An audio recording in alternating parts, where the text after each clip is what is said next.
Hello and welcome to Ignited Minds. Welcome to the Hindu newspaper analysis on our YouTube channel. Today it's 7th of September 2024 and you are here with me and we have around 11 topics which we are going to discuss in today's newspaper. As it's Saturday, today there will be no text and context, but yes, there is one editorial which is key editorial to understand the fiscal prudence of India. This editorial is in detail and is mathematical in nature. We will see what is there going to be discussion on this editorial and fiscal prudence of India. Further, we will see the static part of all of these news articles like Yetin Hole project, Onam festival, and what is the new treatment of MDR TB, that is multi-drug resistant TB.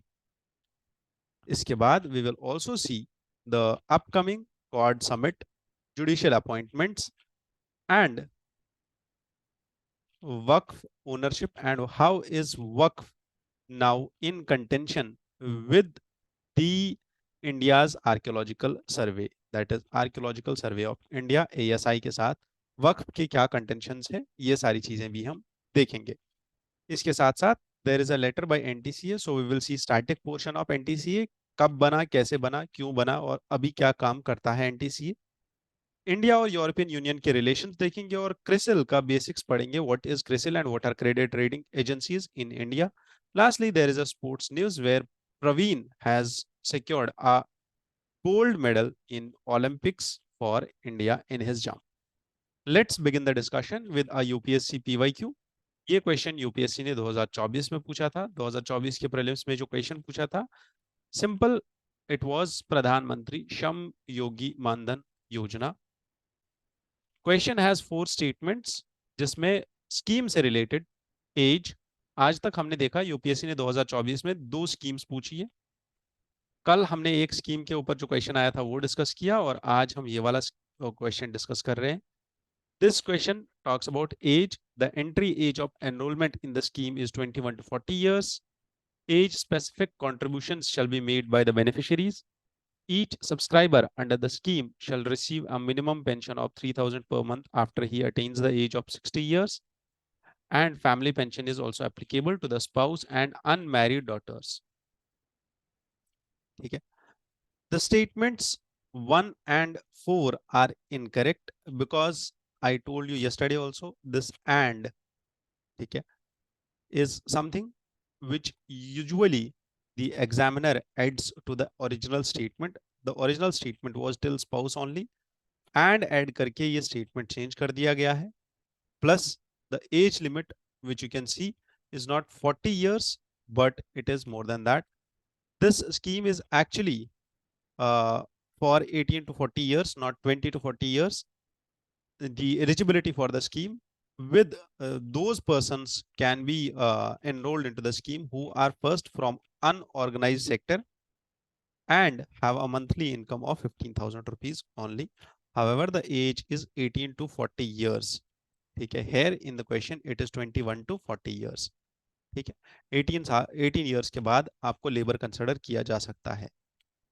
Second, this statement, which was the fourth statement, talks about that the monthly contribution will be 3,000 rupees.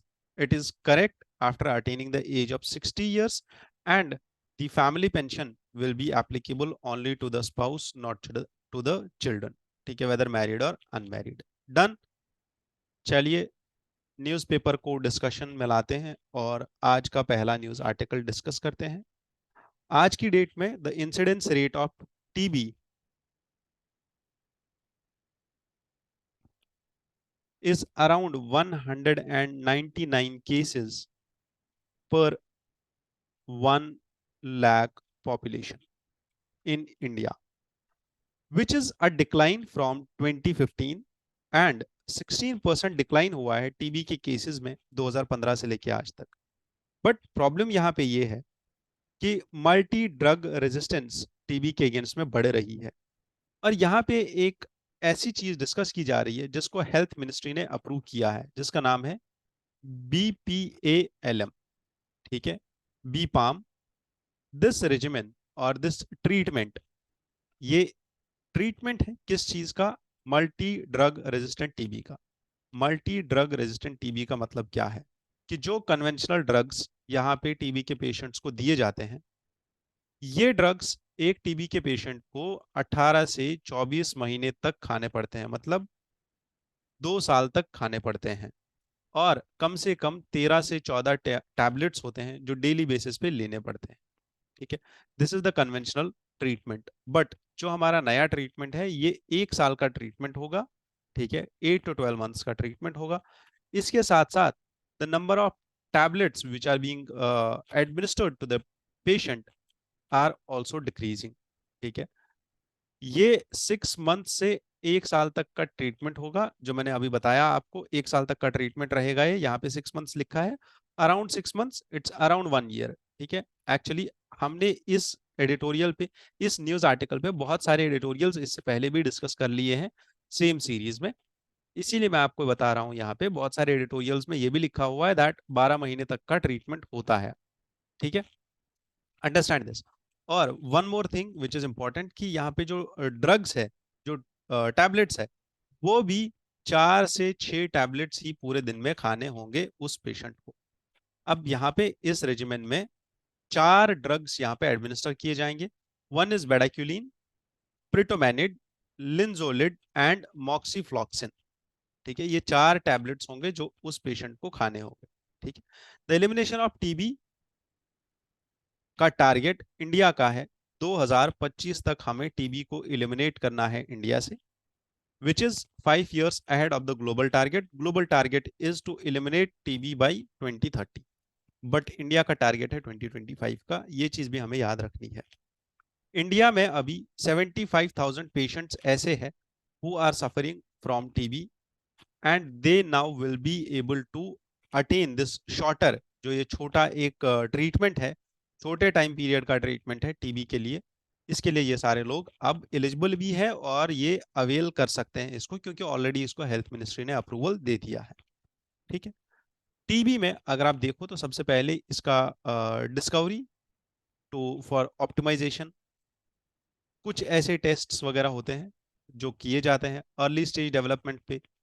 Then phase 1 पे ये कुछ ऐसे treatments हैं जो दिए जाते हैं। And phase 3 पे आता है बेडाक्यूलिन, डेलामेनिड एंड प्रिटोमेनिड, जो फेज 3 के टीबी के पेशेंट्स को दिया जाता है। ठीक है, these all are preclinical developments of TB which we do not need to remember, neither we need to go in detail into this।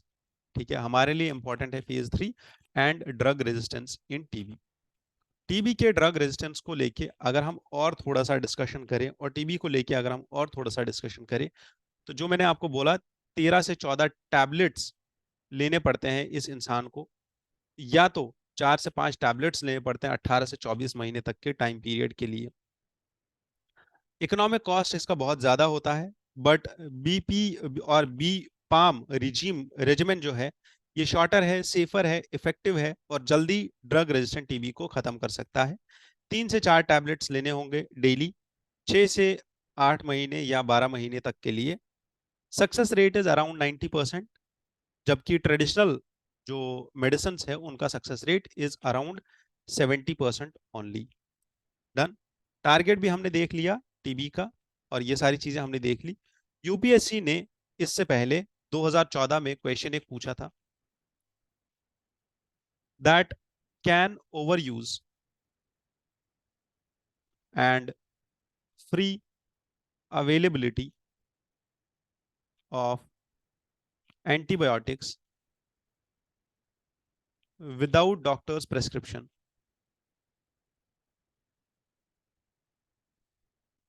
be contributors to the emergence of drug resistant disease in India? What are the available mechanisms for monitoring and control? Critically discuss the various issues involved in this overuse of drugs. So drug menace की वजह से ये drug resistance आ रहा है, TB के bacteria के अंदर भी आ रहा था, इसीलिए नए नए ट्रीटमेंट्स लेके आ गए, और अभी जो लेटेस्ट वाला है दैट इज बीपाम। ठीक है, यहां तक क्लियर है। Next topic which we are going to discuss is Yetinahole project. Yetinahole project is based on a survey which was submitted by Dr. G.S.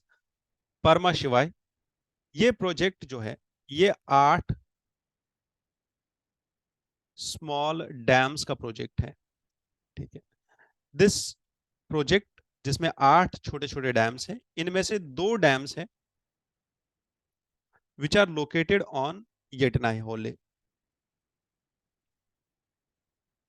2 कड़माने होले और 1 करी होले, ये कुछ रीजन्स है, और 1 होंगाड़ा होले, ये कुछ रीजन्स है जहां पे ये डैम्स लोकेटेड है। अब ये जो डैम्स है ये स्टोरेज डैम्स, ठीक है। एंड ये जो स्टोरेज डैम्स है ये बनाए जाएंगे डिफरेंट ट्रिब्यूटरीज के ऊपर। किस लिए बनाए जाएंगे? The purpose is integrated water supply project. Integrated water supply project Karnataka में ये प्रोजेक्ट होगा। और कर्नाटका में अगर आप देखो तो Bengaluru is going through water crisis, ठीक है, जिसमें आपने देखा होगा मेकेदातु प्रोजेक्ट भी है और भी बहुत सारे प्रोजेक्ट्स हैं जो इरिगेशन वाटर सप्लाई करना चाहते हैं बेंगलुरु रीजन को। But these projects are somehow in conflict with other states. इसमें केरला, तमिलनाडु, डिफरेंट स्टेट्स के साथ डिफरेंट लेवल पे कॉन्फ्लिक्ट्स है। इसी में हमें ये भी याद रखना है ये येटनाहोले प्रोजेक्ट, ठीक है। येटनाहोले प्रोजेक्ट को थोड़ा सा और देखते हैं। ये जो प्रोजेक्ट है ये एक्चुअल में स्टोर करेगा पानी, और यहां से जो पानी है ये जाएगा through the rivers of Nandi Durg. This project is mainly for drinking water of Hassan, जो डिस्ट्रिक्ट्स है कर्नाटका के, जिसमें चिकबल्लापुर भी आता है, कोलार डिस्ट्रिक्ट आता है, और हसन डिस्ट्रिक्ट आता है, तुमकूर डिस्ट्रिक्ट आता है, और बेंगलुरु का रूरल रीजन एंड रामनगर का डिस्ट्रिक्ट भी आता है। इन सारे डिस्ट्रिक्ट्स में ये पानी लेके जाएगा। क्यों? क्योंकि यहाँ पे ड्रिंकिंग वाटर क्राइसिस है। कर्नाटका गवर्नमेंट ने यहाँ पे 12,000 करोड़ का ये प्रोजेक्ट लेके आए हैं, जिसमें अराउंड 57 टैंक्स होंगे, 527 टैंक्स होंगे, और ये अराउंड 1400 फीट्स का ग्राउंड वाटर भी पुल करेगा, और ये जो पानी है सप्लाई करेगा इन सारे रीजन्स को, ठीक है। Netravati which is considered to be the lifeline of Mangalore and Dakshin Kannada districts starts from here, and this Netravati is also involved in this project. Done yahan tak? Next important article for us is the Onam festival. Onam festival को लेके अगर आप देखो तो Onam festival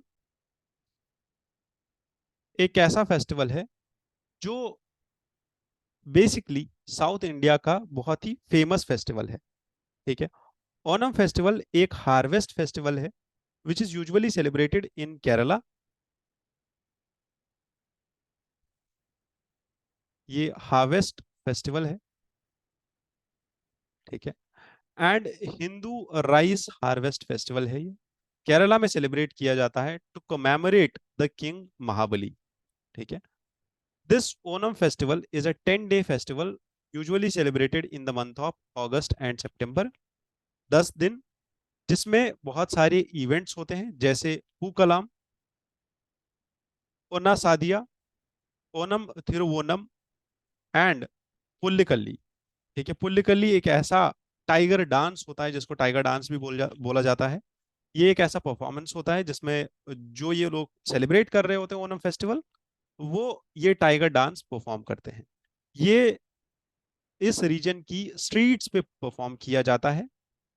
Thrissur जो district है केरला का, यहाँ पे ज्यादा ये परफॉर्म किया जाता है, और यहाँ पे जो ह्यूमंस होते हैं उनको पेंट किया जाता है as tigers and hunters, then they dance.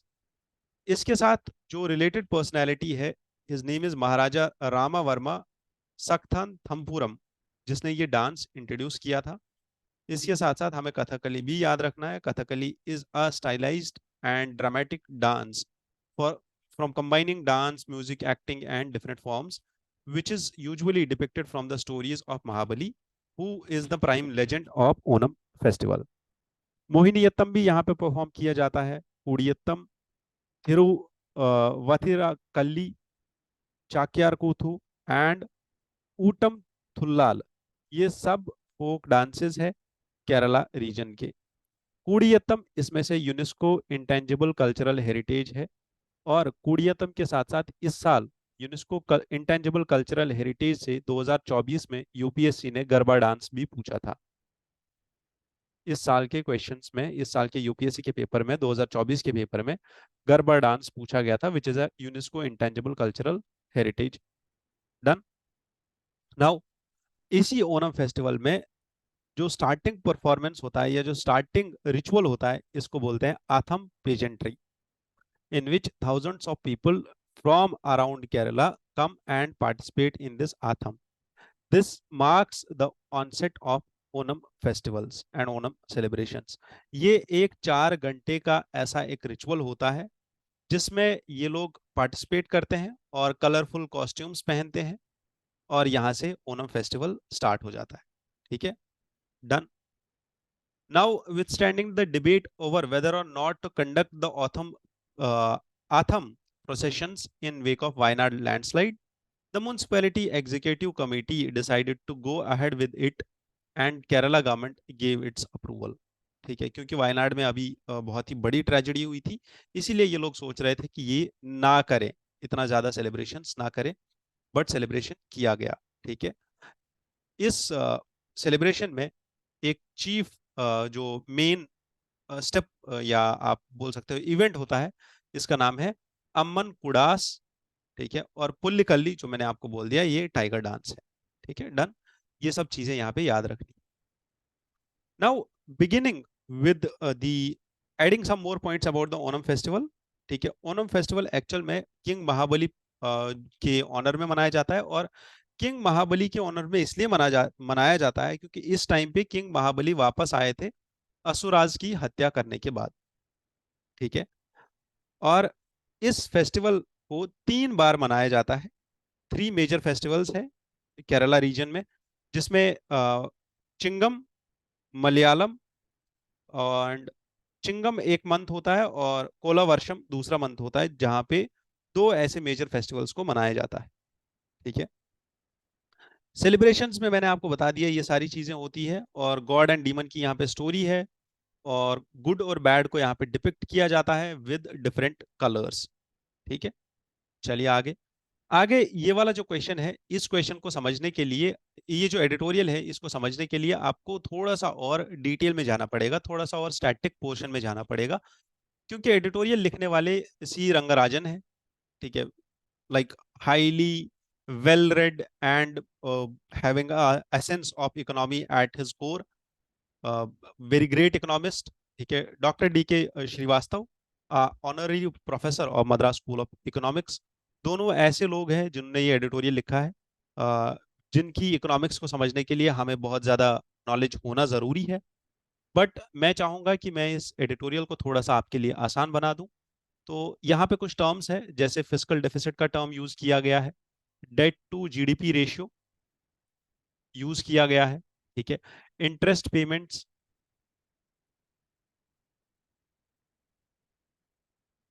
ये सब चीजें हम डिस्कस करेंगे, और इन सब चीजों को डिस्कस करते हुए मैं आपको ये सब चीजें समझाता जाऊंगा। 1980s की बात की जा रही है इंट्रोडक्शन में, कि 1980s में फिस्कल डेफिसिट जो इंडिया का था बहुत ज्यादा था। ज्यादा फिस्कल डेफिसिट होने की वजह से इंडिया का जो बैलेंस ऑफ पेमेंट सिचुएशन था वो बिगड़ गया था, and a high ratio of interest payments was there to the revenue receipts. Revenue receipts is to interest of payment ratio बहुत ज्यादा था, और हमारा फिजिकल डेफिसिट भी बहुत ज्यादा था, जिसकी वजह से हमारा बैलेंस ऑफ पेमेंट बिगड़ गया था। और बैलेंस ऑफ पेमेंट का बैलेंस बिगड़ने की वजह से ही फिर हमने लिबरलाइजेशन, प्राइवेटाइजेशन और ग्लोबलाइजेशन के 1991 के रिफॉर्म्स ले लिए थे।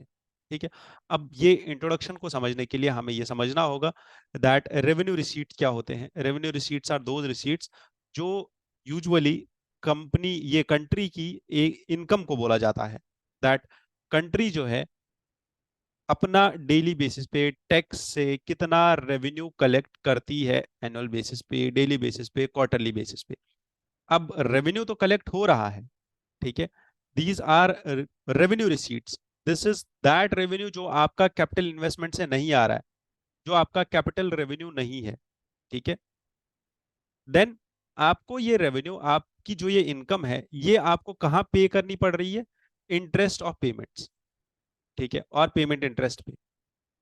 अंडरस्टैंड? द इंटरेस्ट पेमेंट्स जो होती है, इंटरेस्ट पेमेंट्स क्या होती है? कि जो आपने लोन ले रखा है इससे पहले, उस लोन को चुकाने के लिए आपको वापस प्रिंसिपल अमाउंट देना है और इंटरेस्ट भी पे करना है। बट अगर आपका इंटरेस्ट जो पेमेंट है वो बहुत ज्यादा है, तो आपका जो ये रेवेन्यू जनरेट हो रहा है, जो आपकी इनकम जनरेट हो रही है, ठीक है, जैसे फॉर एग्जांपल आप अगर कहीं पे काम कर रहे हो तो आपकी सैलरी है, ठीक है, या कोई बिजनेस ओनर है तो उसका प्रॉफिट है, उसका डेली बेसिस पे रेवेन्यू आ रहा है थ्रू सेल्स, वो कोई चीज बेच रहा है तो उसकी सेल आ रही है। This revenue is not enough to compensate the interest payments. अब अगर आपका revenue is less than expenditure, then there arises a problem of deficit, ठीक है। ऐसी ही प्रॉब्लम एक नेशनल लेवल पे भी आती है, that is fiscal deficit. Fiscal deficit का मतलब क्या है? कि आपके पास उतने पैसे नहीं है कि आप अपनी फिजिकल स्टेबिलिटी को मेंटेन कर पाओ, दैट इज आपका रेवेन्यू टोटल मिला के, कैपिटल और रेवेन्यू रिसीट्स और कैपिटल रिसीट्स दोनों मिला के टोटल रेवेन्यू जो है, it is very less than the expenditure which you are incurring, ठीक है। अब फिजिकल डेफिसिट हो गया, तो फिजिकल डेफिसिट को फुलफिल करने के लिए कंट्री क्या काम करती है? कंट्री बोरो करती है।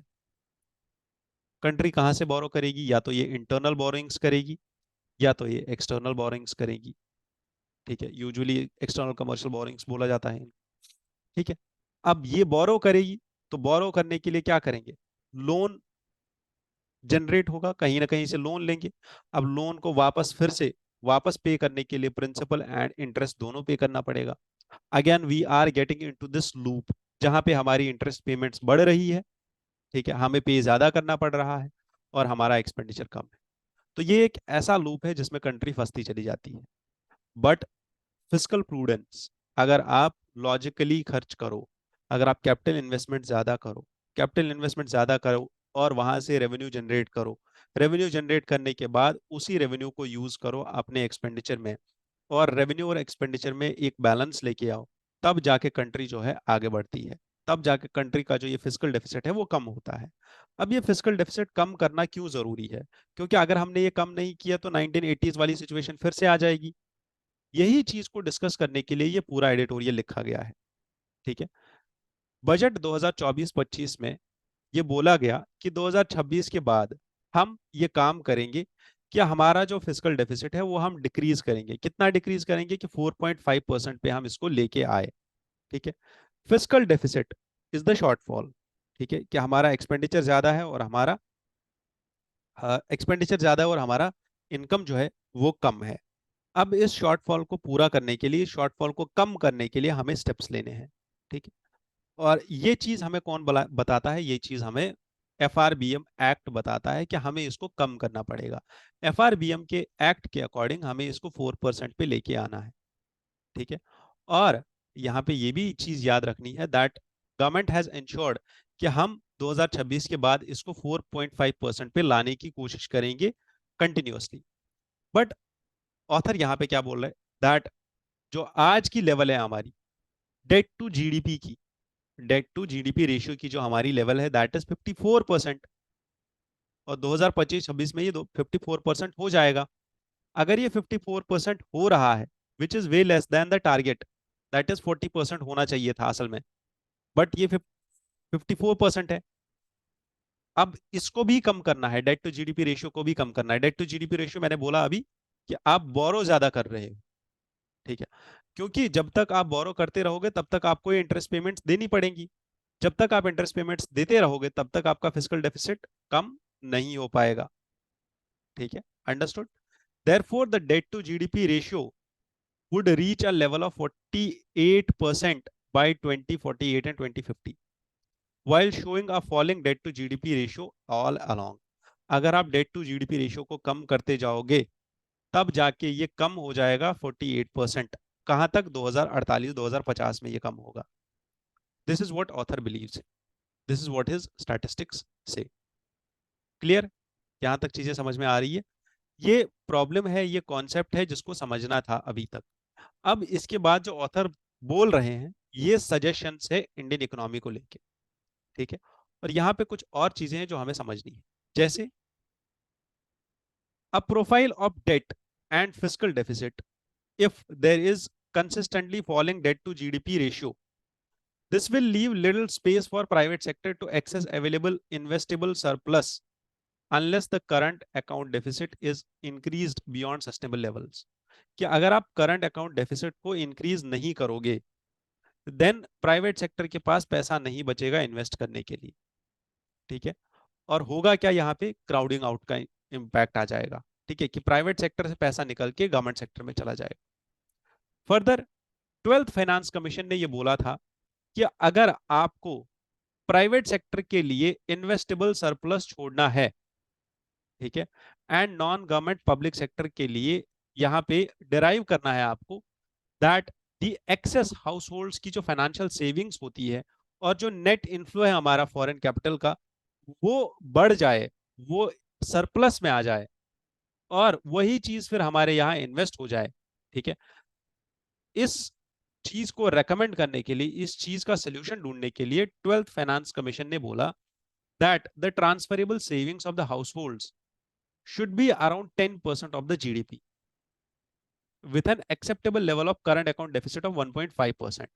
तो हमारा करंट अकाउंट डेफिसिट भी 1.5% होना चाहिए, गवर्नमेंट का fiscal deficit should be around 6% and private corporation का जो एब्जॉर्प्शन है दैट शुड बी अराउंड 4%, ठीक है। These are some of the suggestions which are for government. ये डेटा, ये पॉइंट्स, ये जो परसेंटेज पॉइंट्स है ये हमें याद नहीं रखने हैं, ठीक है। But what we need to understand is that we can look at higher level of fiscal deficit only if household financial savings rise. इसका मतलब क्या है कि अगर हम हाउस होल्ड फाइनेंशियल सेविंग्स को इंक्रीज करें तभी जाके हमें हेल्प मिलेगी फिस्कल डेफिसिट को मेंटेन करने के लिए, ठीक है। क्लियर यहां तक? नाउ सस्टेनेबल डेट और फिस्कल डेफिसिट हम कैसे मेंटेन करें? सस्टेनेबल डेट मतलब हम कितना कर्जा उठाए, कितना लोन जनरेट करे ताकि हमारा फिस्कल डेफिसिट जो है वो सस्टेनेबल तरीके में कम भी होता जाए और उसको हम सस्टेन भी करते जाए। So in order to reduce the debt to GDP ratio, one has to act on fiscal deficit is to GDP ratio, ठीक है, कि कितना है आपका फिस्कल डेफिसिट और कितना है आपका जीडीपी। इस रेशियो को अगर आप मेंटेन करोगे then only you will be able to tackle both fiscal deficit and debt to GDP ratio, ठीक है। क्लियर? यहां तक समझ में आ गया?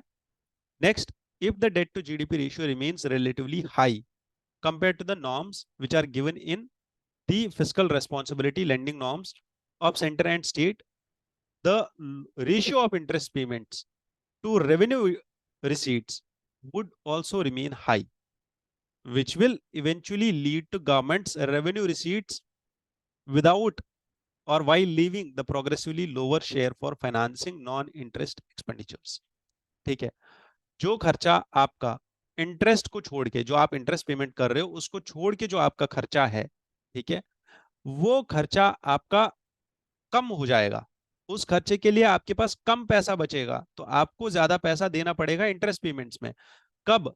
जब आपका डेट टू जीडीपी रेशियो बहुत ज्यादा रहेगा, जो मैं आपको यहां पे समझा रहा हूं कि अगर आपका डेट टू जीडीपी रेशियो ज्यादा है, अगर आपने लोन ज्यादा ले लिया, उठा लिया लोन बहुत ज्यादा, तो आपका debt to GDP ratio increase हो जाएगा कि आपका जीडीपी कम है और लोन ज्यादा है। जब ऐसा होगा तो आपको ज्यादा इंटरेस्ट पेमेंट्स करनी पड़ेगी। जब आपको ज्यादा इंटरेस्ट पेमेंट्स करनी पड़ेगी तो जो आपका नॉन इंटरेस्ट एक्सपेंडिचर है, जो आप एक्सपेंडिचर वैसे करना चाहते हो डेवलपमेंट के लिए, सर्विसेज के लिए, वो एक्सपेंडिचर के लिए आपके पास कम पैसा बचेगा। That is the main problem which this editorial highlights.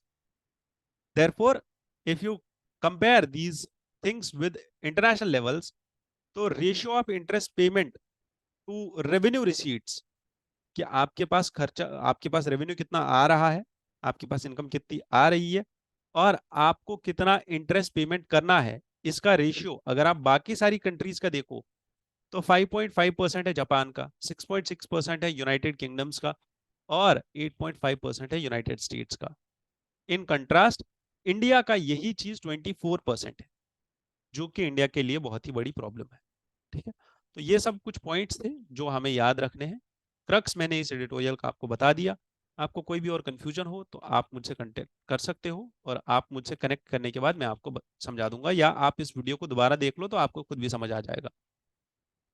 Next next is about the collegium system. ठीक है, कॉलेजियम सिस्टम में यहाँ पे क्या बात की जा रही है? बात ये है कि यहाँ पे स्टेट हाई कोर्ट्स में जजेस को अपॉइंट करना है। ठीक है, और यहाँ पे किस स्टेट की बात की जा रही है? अब जो भी स्टेट हो, मुझे लगता है यहाँ पे हिमाचल प्रदेश या उत्तराखंड की बात की जा रही थी।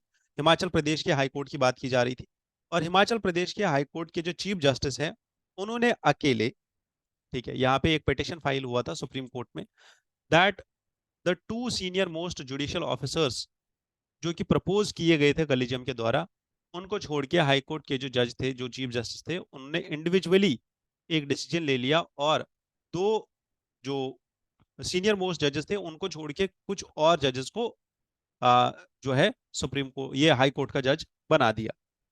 ठीक है, सुप्रीम कोर्ट ने इस केस को सुना, और सुप्रीम कोर्ट ने इस केस में बताया that chief justice of high court can not individually reconsider a recommendation and it can only be done with the high court collegium। Point यहाँ पे ये है जो हमें याद रखना है कि हाई कोर्ट में भी collegium होता है जो वहां के डिसीजंस लेता है अबाउट अपॉइंटमेंट, और हमारा नेशनल लेवल पे भी सुप्रीम कोर्ट में कोलिजियम होता है। अब ये कोलिजियम है क्या, और कोलिजियम क्या काम करता है? अगर आपको लास्ट टू लास्ट मंथ जुलाई की न्यूज याद हो, तो जुलाई में यहां पे हुआ क्या था? दो जजेस को अपॉइंट किया गया in supreme court as supreme court जजेस। ये दो जजेस को कोलिजियम ने अप्रूव किया, और कोलिजियम में 5 मेंबर्स थे। कोलिजियम ने जो है यहाँ पे सजेशन दिया।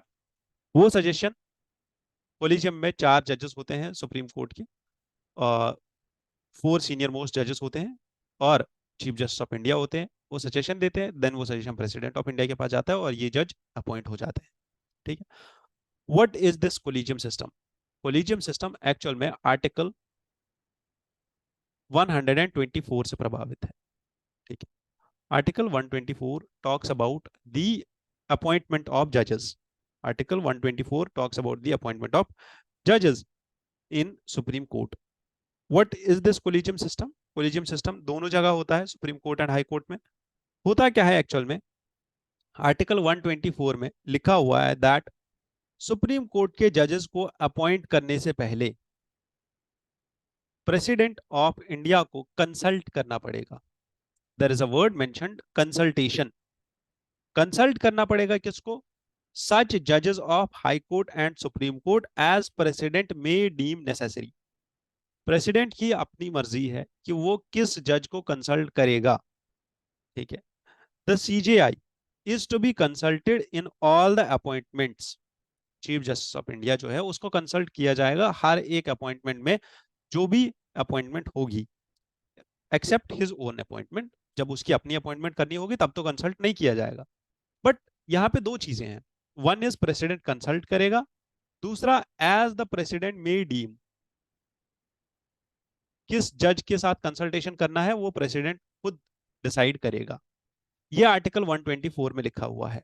बट सुप्रीम कोर्ट ने आर्टिकल 124 को 3 जजेस केस में, देयर वर 3 केसेस, फर्स्ट जजेस केस, सेकंड जजेस केस एंड थर्ड जजेस केस इन 1998। ठीक है, जिसमें ये बोला गया दैट ये जो वर्ड यहाँ पे कंसल्टेशन लिखा हुआ है, इसका एक्चुअल मतलब है कनकरेंस। ठीक है, कनकरेंस ये वर्ड कब बोला गया था? ये वर्ड क्यों बोला गया था? क्योंकि अगर ये कनकरेंस का मतलब क्या है कि दो जजेस को मिनिमम कंसल्ट करना है, और कौन से जज होंगे? ये सीनियर मोस्ट जज होंगे। ठीक है, and this consultation is necessary. ठीक है, अब यहाँ तक समझ में आ गया कि प्रेसिडेंट को बोला गया कि आपको ये दो जजेस को कंसल्ट करना ही करना है, और यहां से इस चीज को बोला गया that this will be the collegium. ठीक है, द टू सीनियर मोस्ट जजेस। बट 1998 में इस कोलिजियम को एक्सपैंड करके 5 जजेस कर दिया गया। ठीक है, कि अब 5 जजेस को आपको कंसल्ट करना है, जिसमें चीफ जस्टिस ऑफ इंडिया होगा और 4 सीनियर मोस्ट जजेस होंगे एपेक्स कोर्ट के। फर्स्ट जजेस केस आया था 1993 में, और उसके बाद फिर सेकंड जजेस एंड थर्ड जजेस केस आ गई। यहाँ तक क्लियर है, आपको सब चीजें समझ में आ गई कि कोलिजियम सिस्टम का एवोल्यूशन कैसे हो।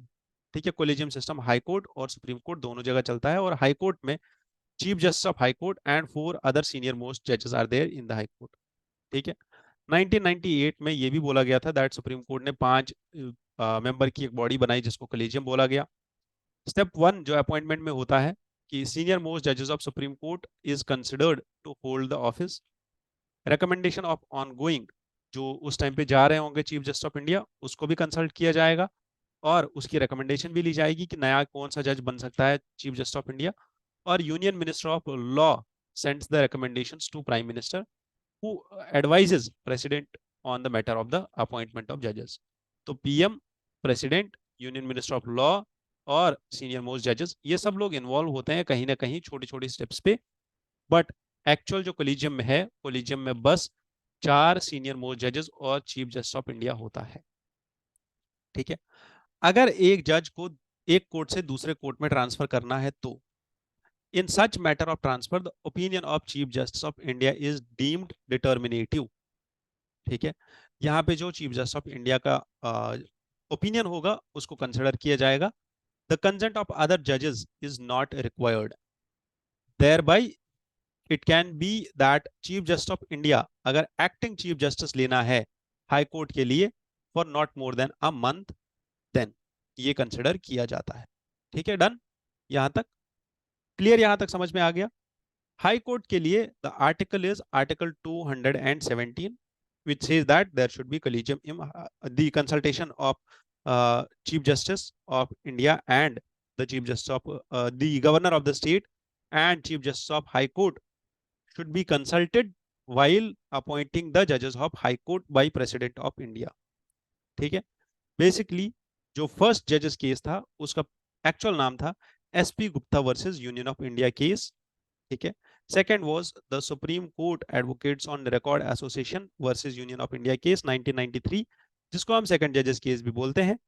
इसी सेकंड जजेस केस में ये कंसल्टेशन को कंकरेंस बताया गया था एज डेफिनेशन। ठीक है, this was in the second जजेस केस। ठीक, एंड देन थर्ड जजेस केस 1998 में आया था जिसमें 5 जजेस की प्लूरैलिटी को अडॉप्ट किया गया था। इस चीज के चलते हुए the Parliament of India also brought in the National Judicial Appointments Commission Act, that is NJAC 2014, but इसको सुप्रीम कोर्ट ऑफ इंडिया ने नल एंड वॉइड करार दिया था उसके बाद ही। ठीक, क्लियर। नेक्स्ट यहाँ पे कॉर्ड की बात की जा रही है, और कॉर्ड की समिट जो है वो इंडिया में होने वाली थी, बट यहाँ पे अब ये समिट होगी यूएसए में। यूएसए में 2 जगह है ऐसी, इधर न्यूयॉर्क एनवाई और रेबोथ बीच डेलवार, या तो न्यूयॉर्क में होगी या डेलवार में होगी। यहाँ पे इस समिट को होस्ट करेंगे नरेंद्र मोदी जी। ठीक है, यूएसए में भी इस समिट को मोदी जी ही समिट ये होस्ट करने वाले हैं। क्यों ऐसा होने वाला है? क्योंकि एक स्पेशल समिट होने वाली है यूनाइटेड नेशंस की इसी महीने, तो उसी मीटिंग के साइडलाइंस पे क्वाड की समिट भी हो जाएगी।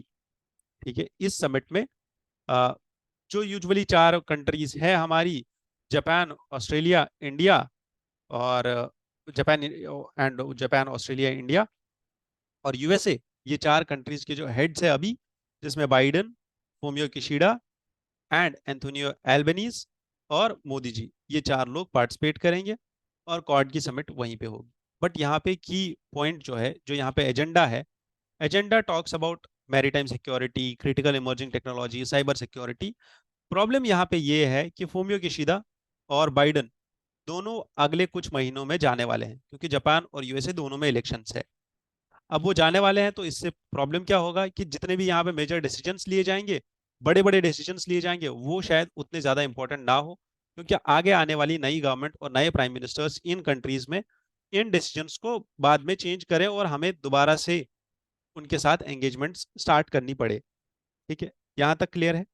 तो अब ये चीज को याद रखना है, क्योंकि ये थोड़ी बहुत इंपॉर्टेंट चीज है यूपीएससी के पर्सपेक्टिव से, क्योंकि थोड़ा सा अनयूजुअल चीजें हो रही है। समिट कहीं पे होने वाली थी, अब कहीं और होगी। This was the first time that India will host the Quad Summit, which was upgraded to the leadership level in 2021. Leadership level पे क्वाड समिट आई थी 2021 में। 2021 के बाद इंडिया पहली बार इस समिट को होस्ट करने वाला था, बट अब नहीं हो रहा है, यूएसए में होगी। ठीक है, क्लियर कट यहाँ तक कहानी समझ में आ गई। क्वाड एक्चुअल में अगर आप इसकी जेनेसिस देखो तो 2007 से ये इमर्ज हुई थी। 2007 में सबसे पहले आसियान की मीटिंग हो रही थी, एंड जापान के प्राइम मिनिस्टर थे उस टाइम पे शिंजो एबे, जिन्होंने उस टाइम पे ये आइडिया दिया था दैट हमारे पास एक क्वाड जैसी ऑर्गेनाइजेशन होनी चाहिए। फिर 2012 में डेमोक्रेटिक सिक्योरिटी डायमंड बनाया गया, और इसको भी बनाने वाले जापान के प्राइम मिनिस्टर ही थे। फिर 2017 में once again the confrontation of China and the danger posed by China led the four nations। और इस टाइम पे जो ये डीएसडी था, डेमोक्रेटिक सिक्योरिटी डायलॉग था, इसमें यूएसए, जापान, इंडिया और ऑस्ट्रेलिया, ये चार कंट्रीज आ गई थी। और 2017 में इन चार कंट्रीज ने एक समिट करी, जो 2017 में आसियान समिट होने वाली थी। उसके साइडलाइंस पे उन्होंने क्वाड का, जिसका नाम था क्वाड टॉक्स, ये एस्टैब्लिश किया। ठीक है, एस्टैब्लिश नहीं किया, क्वाड टॉक्स हेल्ड की। ठीक है, उन लोगों ने एक मीटिंग किया, ये फर्स्ट मीटिंग थी अबाउट द क्वाड टॉक्स। और ये कहाँ पे हुई थी? ये मनीला में हुई थी, फिलीपींस मनीला। 2020 में पहली बार ऐसा हुआ दैट एक ट्राइलेटरल एक्सरसाइज की गई, जिसका नाम है मलाबार एक्सरसाइज। ये नेवल एक्सरसाइज है। ठीक है, ये 2020 में पहली बार की गई थी, and this was first time that the official grouping of quad since its resurgence in 2017 hold its first joint military exercise among the four countries। ठीक है, बट इस मलाबार एक्सरसाइज में बस तीन कंट्रीज थी, जिसमें इंडिया, यूएसए एंड जापान, ये तीन कंट्रीज ने पार्टिसिपेट किया था। फिर 2021 में क्वाड लीडर्स ने एक वर्चुअल समिट करी, और वर्चुअल समिट का नाम था द स्पिरिट ऑफ क्वाड। इस वर्चुअल समिट में ये जो द स्पिरिट ऑफ क्वाड नाम से एक जॉइंट डिक्लेरेशन, जॉइंट स्टेटमेंट भी इशू किया गया था।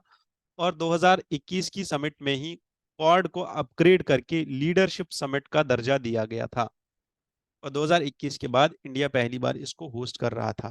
ठीक है, क्वाड एक लूज ग्रुपिंग है, जिसमें कोई फॉर्मल ऑब्लिगेशंस नहीं है, ये फॉर्मल अलायंस नहीं है, इसकी कोई डिसीजन मेकिंग बॉडी नहीं है, इसका कोई सेक्रेटरीट नहीं है, ना ही इसका कोई फॉर्मल स्ट्रक्चर है यूएन या नेटो जैसा। ठीक है, हाँ, ये जो क्वाड है, ये समिट्स, मीटिंग्स और मिलिट्री ड्रिल्स साथ में करते हैं। अभी तक क्वाड 5 बार मिल चुके हैं, ये चार कंट्रीज 5 बार अभी तक मिल चुके हैं, 2017 से लेकर 2019 तक। और 2018 में ये लोग रेजिना डायलॉग में मिले थे, और उसके बाद 2021 में इन्होंने पहली बार लीडर्स समिट ऑर्गेनाइज की थी, जिसमें क्वाड को लीडर समिट और लीडरशिप लेवल का दर्जा दिया गया था। डन। क्वाड के बारे में इतना ही था। क्वाड के बाद अगर हमें समझना है तो दैट इज वक्फ। अभी यहाँ पे जो न्यूज आ रही है वो ये है कि वक्फ बोर्ड जो है क्लेम कर रहा है, या वक्फ बोर्ड का ओनरशिप, वक्फ बोर्ड का अथॉरिटी कुछ मॉन्यूमेंट्स पे भी है, जो मॉन्यूमेंट्स एएसआई के रेगुलेशन और एएसआई के मेंटेनेंस के अंदर है। जैसे इसमें फतेहपुर सिकरी, अटाला मस्जिद जो जौनपुर की है, ये कुछ ऐसी एग्जाम्पल्स है जो आर्कियोलॉजिकल सर्वे ऑफ इंडिया ने बताई है। आर्कियोलॉजिकल सर्वे ऑफ इंडिया बता रही है दैट कुछ ऐसे मॉन्यूमेंट्स है जो एक्चुअल में हिस्टोरिकल मॉन्यूमेंट्स है और एएसआई का यहाँ पे पूरा रोल होना चाहिए इनको मेंटेन करने के लिए। बट चूंकि वक्फ इनकी ओनरशिप क्लेम करता है, वक्फ बोल रहा है दैट ये वक्फ की प्रॉपर्टीज है, इस चीज की वजह से वक्फ और एएसआई के बीच में कॉन्फ्लिक्ट और एडमिनिस्ट्रेटिव इश्यूज आ रहे हैं इन मॉन्यूमेंट्स को लेके। यहां तक समझ में आ गया? क्लियर है? बट इसके ऑपोजिशन में और एएसआई ने जो लिस्ट सबमिट की है उसमें देयर आर 53 प्रोटेक्टेड मॉन्यूमेंट्स। ठीक है, 53 ऐसे मॉन्यूमेंट्स हैं जिनमें दोनों का कॉन्फ्लिक्ट है, एएसआई और वक्फ का। ठीक, यहां तक। बट इस चीज के जो ये जो क्लेम किया है एएसआई ने, ये जो एलिगेशंस लगे हैं वक्फ बोर्ड के ऊपर, इस चीज पे वक्फ बोर्ड का बोलना ये है दैट एएसआई का जो अपना एक्ट है, that is AMASR act, that is ancient monuments and archaeological sites and remains act, इस एक्ट के अंदर ये चीज लिखी हुई है that there will be dual authorities. ये जो ड्यूअल अथॉरिटीज का कॉन्फ्लिक्ट है ये एक्ट के अंदर प्रोवाइडेड है। ऐसा नहीं है कि एक्ट के अंदर ये कुछ नई चीज है। ठीक है, ऐसा कुछ नहीं है। But there should be balancing of private property rights to protect the monuments, ऐसा बोला है किसने? दिस एएसआई ने। जबकि यहाँ पे एक चीज है जिसको हमें समझना है, एक प्रोविजन है जिसका नाम है वक्फ बाय यूजर। ये प्रोविजन वक्फ एक्ट के अंदर भी है और ये प्रोविजन ASMR एक्ट के अंदर भी है। ठीक है, एंड द न्यू लॉ, जो अभी नया लॉ आ रहा है, वक्फ बिल जो अभी आ रही है और वक्फ बिल जो अभी कंसिडरेशन में है ज्वाइंट कमिटी के, उस लॉ में भी ये है which says that they said that it is trying to do away with this provision। ठीक है, जो नया बिल है वो इस प्रोविजन को हटाना चाहता है, जिसके होगा क्या, वक्फ की जो प्रॉपर्टीज है वो ओपन अप हो जाएंगी और वहां पे मल्टीपल क्लेम्स होना स्टार्ट हो जाएंगी। जैसे एएसआई का क्लेम आ रहा है इस पे, वैसे ही बाकी सारी चीजें भी आने वाली है। तो अब इस कॉन्फ्लिक्ट को छोड़ के हम पहले ये समझे कि वक्फ एक्चुअल में है क्या। ठीक है, और वक्फ बिल है क्या? वक्फ एक ऐसी ऑर्गेनाइजेशन है जो चैरिटेबल प्रॉपर्टी या डोनेटेड प्रॉपर्टी जो मुस्लिम्स में दी जाती है for their own benefit in here after life, उसको एडमिनिस्टर करता है, उसको ओन करता है। यहाँ पे एक की पॉइंट है that is once a waqf always a waqf, कि अगर किसी इंसान ने एक बार वक्फ को अपनी प्रॉपर्टी दे दी तो वो प्रॉपर्टी हमेशा हमेशा के लिए वक्फ बोर्ड की हो जाती है। अब वो प्रॉपर्टी वापस नहीं ली जाती है। एक बार जो डोनेशन हो गया वो डोनेशन हो गया, वो वापस नहीं लिया जाएगा। बट प्रॉब्लम यहाँ पे ये आ रहा है कि वक्फ के पास अभी currently it is the third largest organization which is holding third largest ownership of properties in India। सबसे ज्यादा प्रॉपर्टीज तीसरे नंबर पे किसके पास है? वक्फ बोर्ड के पास। अब इसमें सबसे बड़ा कॉन्टेंशियस इशू ये है कि वक्फ बोर्ड जो है अगर खुद से ही किसी प्रॉपर्टी को क्लेम कर लेता है कि ये वक्फ की प्रॉपर्टी है, क्लेम क्यों करेगा पहले वक्फ बोर्ड? क्योंकि या तो वो प्रॉपर्टी ओरली उसके ओनर ने बोल दिया होगा वक्फ बोर्ड को कि ये प्रॉपर्टी मैं वक्फ में दे रहा हूं। ठीक है, अब उसका कोई सबूत है नहीं और वक्फ बोर्ड ये क्लेम करता है कि ये प्रॉपर्टी मेरी है। एंड वंस वक्फ बोर्ड ने ऐसा क्लेम कर दिया, अब जो ओनरशिप होता है ये वक्फ बोर्ड के पास तो चला गया। कोर्ट में अगर ये केस जाता है कि ये प्रॉपर्टी अब वक्फ बोर्ड की है या नहीं, या ये प्रॉपर्टी उसकी है जिसकी ये थी, या उसके बच्चों की है जो उसके बाद उसके बच्चे हैं जिनकी ये इनहेरिटेंस थी, इनहेरिटेड प्रॉपर्टी थी, ये प्रॉपर्टी उनकी है या वक्फ बोर्ड की है, इसका जो ओनस है प्रूव करने का, जिसको हम बर्डन ऑफ प्रूफ बोलते हैं, ये उन लोगों पे जाता है जो ये क्लेम कर रहे हैं कि यह प्रॉपर्टी हमारी है, ना कि वक्फ बोर्ड के ऊपर। वक्फ का बस इतना काम है क्लेम करना, उनने क्लेम कर दिया, प्रॉपर्टी उनके नाम हो गई।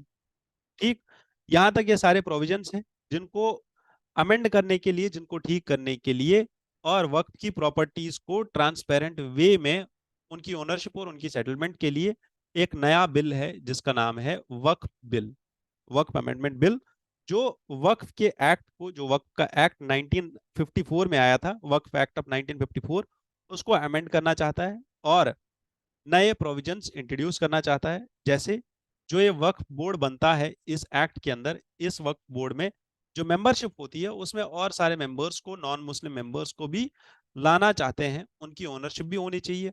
नॉन मुस्लिम्स के साथ साथ वुमेन्स की भी ओनरशिप होनी, ये मेंबरशिप होनी चाहिए इस वक्फ बोर्ड के अंदर। Then only the decisions will be plural in nature. ठीक है, क्लियर यहां तक? Next editorial talks about NTCA. और एनटीसीए को समझना है तो हमें यह समझना होगा कि एनटीसीए का फॉर्मेशन क्यों हुआ था। एनटीसीए बेसिकली 2005 में बनाया गया था। और 2005 में ये क्यों बनाया गया था? Because there was a concern about tiger conservation. और इस टाइम पे बनाया गया था टाइगर टास्क फोर्स। ठीक है, ये क्यों बनाया गया था? क्योंकि wild life protection act of 1972 में ऐसा एक प्रोविजन है, सेक्शन 38L सबसेक्शन 1 में। ठीक है, सेक्शन 38L सबसेक्शन 1 ऐसा बोलता है दैट एक डेडिकेटेड फोर्स होना चाहिए टाइगर्स के कंजर्वेशन के लिए। एनटीसीए एक ऐसी बॉडी है जो ओवरसी करती है टाइगर्स के प्रोटेक्शन को और उनके हैबिटाट को। ठीक है, दोनों चीजें, टाइगर्स प्लस देयर हैबिटाट, दोनों चीजें। The composition of NTCA, NTCA में कौन कौन होता है? एनटीसीए में सबसे पहला बंदा होता है that is minister incharge of ministry of environment and forest and climate change, ministry of environment and forest. ठीक है, और ये मिनिस्टर इसका चेयरपर्सन होता है। इसके बाद minister of state in ministry of environment and forest, ये इसका वाइस चेयरपर्सन होता है। देन इसमें 3 पार्लियामेंट्री मेंबर्स होते हैं, 3 मेंबर्स होते हैं पार्लियामेंट के। सेक्रेटरी होता है, members of parliament, MP PM नहीं होता, secretary of ministry of environment and forest. और कुछ अदर मेंबर्स भी इस एनटीसीए बॉडी में होते हैं। अब एनटीसीए यहाँ पे न्यूज में क्यों है? एनटीसीए का काम है टाइगर्स की प्रोटेक्शन। एनटीसीए ने एक प्रॉब्लम देखा कि टाइगर्स या टाइगर रिजर्व्स, इस टाइगर रिजर्व में जो कोर एरिया है जहां पे मेन टाइगर्स का एक्टिविटी है, उस कोर एरिया में अभी भी हैबिटेशन है। अगर आपको याद हो तो 2021 में यूपीएससी ने एक क्वेश्चन पूछा था कि नेशनल पार्क के कोर एरिया में, डेजर्ट नेशनल पार्क के ऊपर वो क्वेश्चन था कि इसके कोर एरिया में there is no habitation. But ऐसा नहीं है, हैबिटेशन कोर एरियाज में भी होती है, जो इस न्यूज में भी हाईलाइट किया गया है। This apex tiger conservation authority has asked 19 states, इसने 19 स्टेट्स को बोला कि आप एक काम करो, जो ये लोग रह रहे हैं कोर टाइगर जोन्स के अंदर, इनको वहां से निकालो, इनको रिहेबिलिटेट करो, इनको दूसरी जगह पे जगह दो। ठीक है, ऐसे 591 विलेजेस है जहां पे अराउंड 64,000 पॉपुलेशन, 64,000 फैमिलीज रहती है, जिनको वहां से निकालने की बात की जा रही है। ये लेटर एनटीसीए के द्वारा गया है 19 स्टेट्स को कि आप ये रिमूवल का काम थोड़ा सा प्रायोरिटाइज करो और इनको जल्दी जल्दी यहां से निकालो। ठीक है, फॉर बेटर कंजर्वेशन। बट ये लेटर जो है, इस लेटर के ऊपर ये एलिगेशंस लग रहे हैं कि ये लेटर वायलेट कर रहा है वाइल्ड लाइफ प्रोटेक्शन एक्ट को, फॉरेस्ट राइट्स एक्ट को, right to fair compensation and transparency in land acquisition act को, रिहैबिलिटेशन एंड रीसेटलमेंट एक्ट को, और schedule caste schedule tribes atrocities act. ये सारे एक्ट्स आपको याद होने चाहिए। ये सारे एक्ट्स का मेन मोटो क्या है वो भी आपको याद होना चाहिए। आप ये एक्ट्स को लिख के यहाँ पे स्क्रीनशॉट लेके इन एक्ट्स को बाद में पढ़ सकते हो। मैं यहाँ पे हर एक एक्ट को एक्सप्लेन नहीं कर सकता हूँ, मेरे पास टाइम का कॉन्स्टेंट होता है। ठीक है, क्लियर कट यहाँ तक? तो एनटीसीए अब समझते हैं, जो ये एनटीसीए इसके ऑब्जेक्टिव्स क्या है। एनटीसीए और प्रोजेक्ट टाइगर को एक्चुअल में स्टैट्यूटरी अथॉरिटी का दर्जा दिया गया है। एनटीसीए को भी दर्जा दिया गया है स्टैट्यूटरी अथॉरिटी का under project tiger, so that it ensures कि जो भी इसके डायरेक्शंस होंगे वो लीगली बाइंडिंग हो जाए। सेंटर स्टेट को अकाउंटेबल रखना, जितने भी एमओयू साइन होते हैं गवर्नमेंट के साथ, उन एमओयूज को इम्प्लीमेंट करना, उनको एनफोर्स करना फॉर टाइगर कंजर्वेशन, ये कुछ ऑब्जेक्टिव्स है एनटीसीए के। एनटीसीए के पावर्स डिस्कस करते हैं कि एनटीसीए के पास पावर्स क्या क्या है, क्योंकि यहाँ पे इस न्यूज में भी एनटीसीए अपने पावर्स ही एक्सरसाइज कर रही है। सबसे पहला पावर इसका ये है that it approves state tiger conservation plans. ठीक है, the approval of tiger conservation plans which are prepared by state government under wildlife protection act are approved by NTCA. ठीक है, further it also does ecological assessment and regulation of ecology। Further ये prohibit भी कर सकती है ecological activities, जो ecologically unsustainable activities होंगी, जैसे किसी रीजन में माइनिंग इंडस्ट्री या फॉर एग्जाम्पल होटल इंडस्ट्री नहीं खुल सकती है, उसको प्रोहिबिट कर सकती। अगर आप इसका देखो तो ये टूरिज्म को भी रेगुलेट करती है बफर एंड कोर एरियाज में, और ये काम करती है कॉन्फ्लिक्ट रेजोल्यूशन के लिए भी।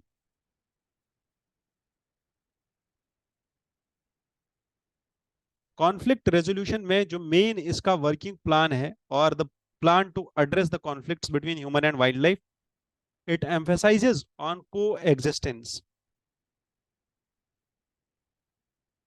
इन forest area outside national parks and tiger reserves.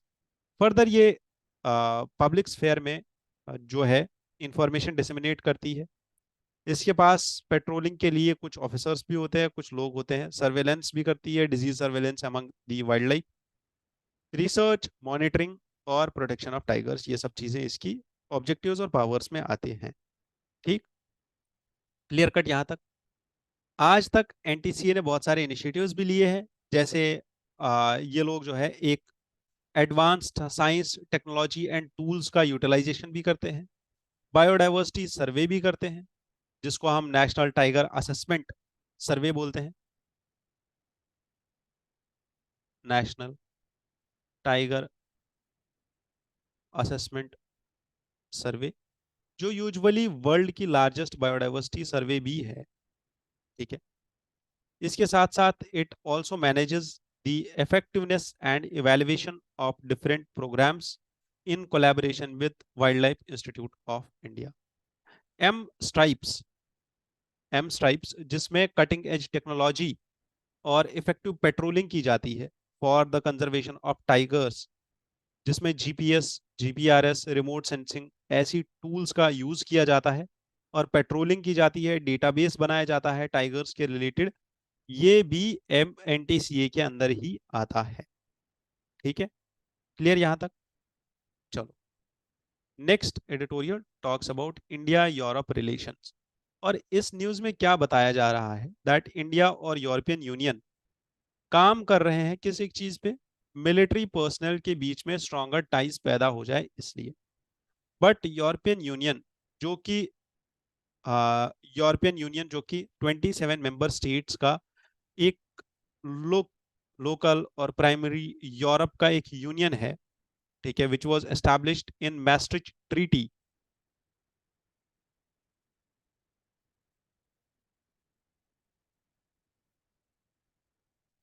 In November 1993। 1 November 1993 को ये ट्रीटी एनफोर्स हुई थी, उस टाइम पे यूरोपियन यूनियन। एंड अभी यूरोपियन यूनियन की जो करेंसी है it is euro. European Union का अगर आप रूट देखो तो सबसे पहले 1957 में यूरोपियन इकोनॉमिक कम्युनिटी बनाई गई थी, फिर यूरोपियन फ्री ट्रेड एसोसिएशन बनाया 1960s में, फिर धीरे धीरे यूरो इंट्रोड्यूस हुआ, मैस्ट्रिच ट्रीटी आ गई, ट्रीटी ऑफ लिस्बन आ गई 2007 में, एंड 2013 में Croatia became 27th member of European Union. And उसके बाद 2016 में UK voted to leave the European Union in 2016, जिसको हम ब्रेक्जिट भी बोलते हैं। ठीक है, कि ब्रिटेन ने यहाँ से एग्जिट कर लिया, और यूके फाइनली जो यहाँ पे एग्जिट हुआ है वो 2020 में हुआ था।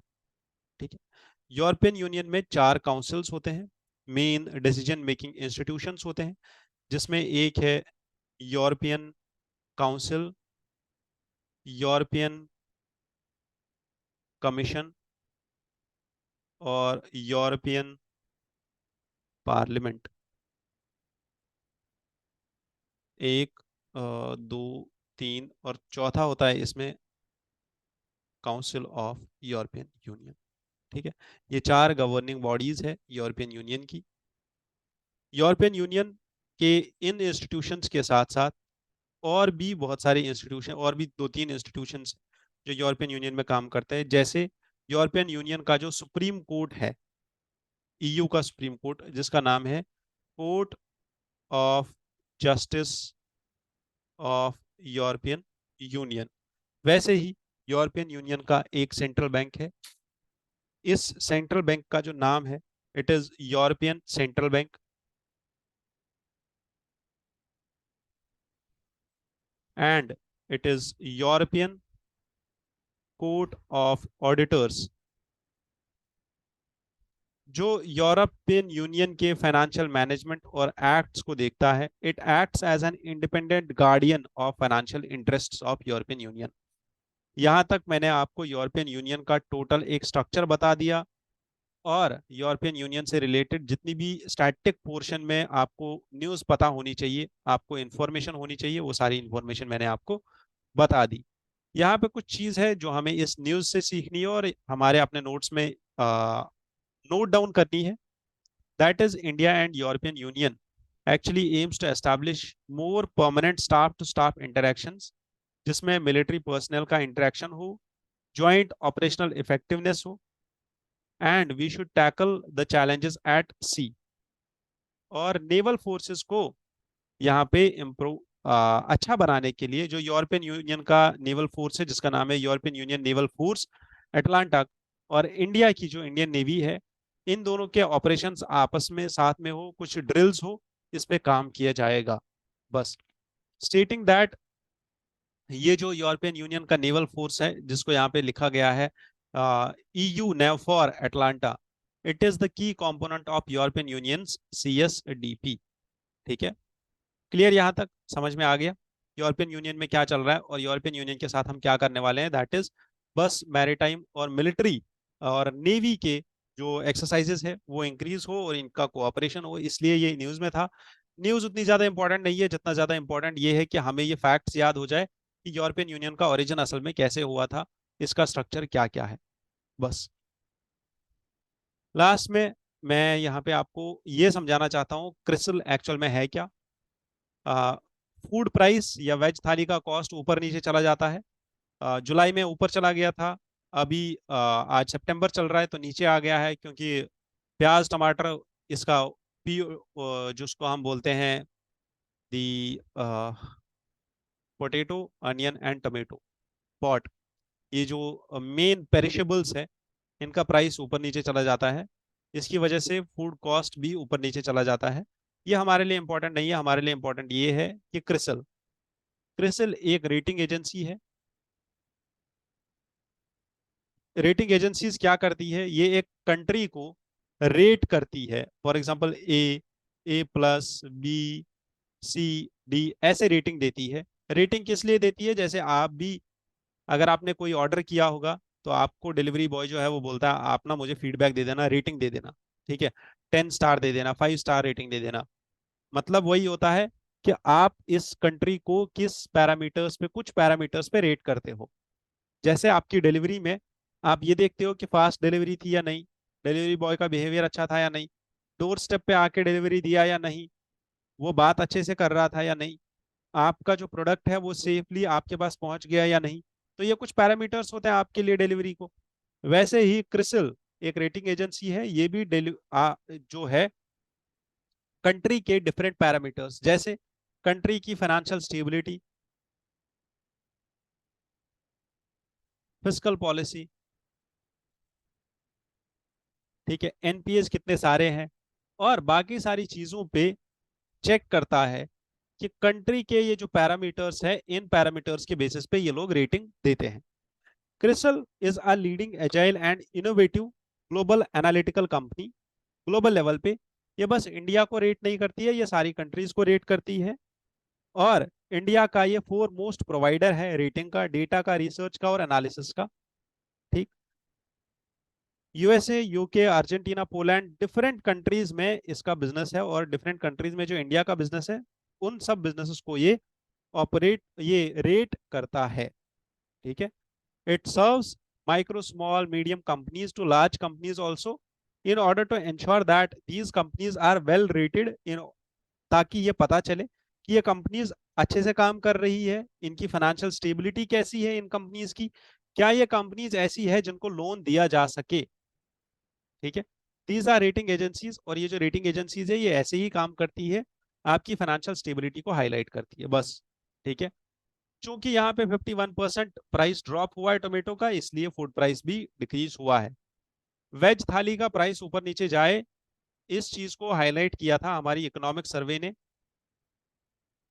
इन अ पर्टिकुलर चैप्टर जिसका नाम था थालीनॉमिक्स।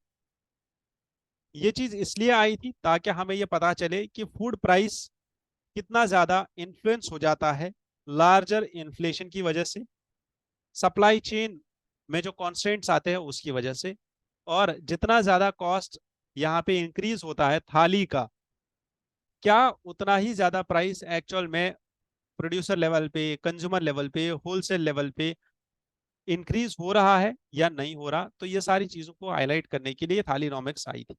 ठीक है, लास्ट में देयर इज दिस गूगल का एंटी कॉम्पिटिटिव प्रैक्टिसेस। ये एक ऐसा एड है जिसको यूके के गवर्नमेंट ने अभी स्लैम किया है, कि यूके के एक रेगुलेटर ने बोला है कि गूगल की जो ये एड प्रैक्टिसेस है ये एंटी कॉम्पिटिटिव है, या अपने कंपटीशन को हटा देता है, और जो मार्केट में है एस्टैब्लिश कर रहा है अपने आप को एज अ मोनोपोलिस्ट। ठीक है, और गूगल का ये मोनोपोली वाला केस है, ये और भी बहुत जगह चल रहा है। यूएसए में भी एक और केस चल रहा है गूगल का, यूएस के जस्टिस डिपार्टमेंट में, about this monopoly only, that how Google is in tie up with different smartphone companies. ठीक है, और इन स्मार्टफोन्स में प्री इंस्टॉल्ड आता है गूगल का ब्राउजर और Google as a search engine.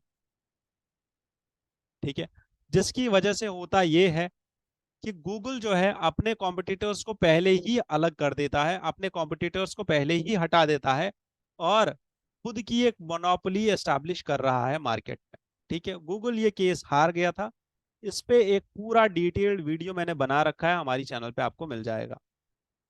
Last में देयर इज वन न्यूज जो नाम आपको याद रखना है, दैट इज प्रवीण। प्रवीण ने एक गोल्ड मेडल हासिल किया है, किसमें, दी जंप और the record smashing performance in his I guess Tokyo Paralympics में। उन्होंने 6th गोल्ड मेडल लेके आए हैं in Paris, one better than जो उनने इससे पहले टोक्यो में पैरालंपिक्स में लिया था। अभी उनने यहाँ पे पेरिस में भी एक और गोल्ड मेडल लेके आए हैं। He is 21 year born old and born in Noida, UP. और किस कैटेगरी में लेके आए हैं, I guess it is T64 category, जिसमें इनको ये 6th गोल्ड मिला हुआ है। बस नाम याद रखने की जरूरत है, गोल्ड मेडल मिला है पेरिस ओलंपिक्स में, उन्होंने गोल्ड मेडल हासिल किया है, इतना ही याद रखना है बस, इससे ज्यादा और कुछ याद नहीं रख सकते हम। ठीक है, जो इनका इससे पहले शॉर्ट लेग जंप था एशियन रिकॉर्ड्स में, वो उनने तोड़ दिया, और इस बार उससे ज्यादा जंप करके उनने एक और गोल्ड मेडल हासिल कर लिया है बस। That's it. With this, I wish you all the best. Thank you for joining in here. Have a good day ahead.